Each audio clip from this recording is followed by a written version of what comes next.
حضرت خالد بن ولید رضی اللہ تعالیٰ عنہ مالک بن نویرہ نو قتل کر دیتا آپ نے. مالک بن نویرہ نے جب قتل کیا نا تو یہ بات چلتے چلتے مدینہ منورہ میں آ گئی کہ خالد بن ولید نے ایک مسلمان کو قتل کر دیا.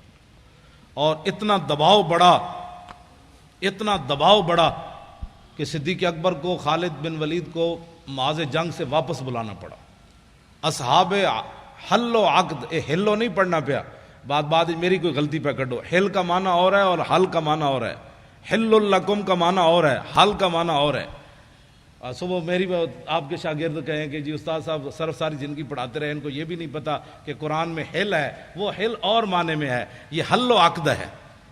اصحاب حل و عقد صحابہ، بڑے بڑے اجلہ صحابہ، ان کی مجلس طلب کی گئی اور خالد بن ولید کو پیش کیا گیا.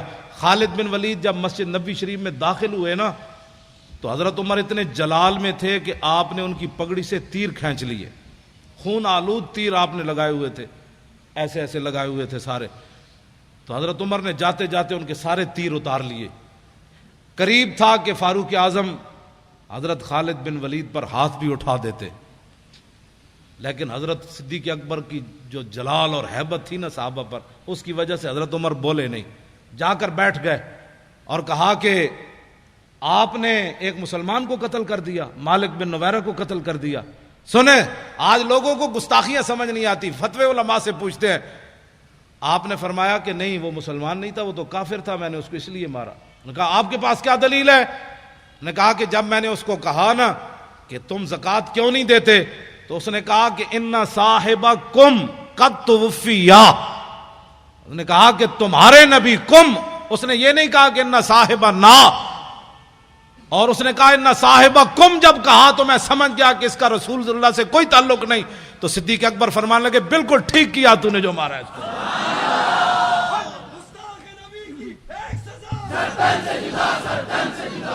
یہاں تو کم سے بھی بات بن جاتی ہے، کیوں جی نا اور کم.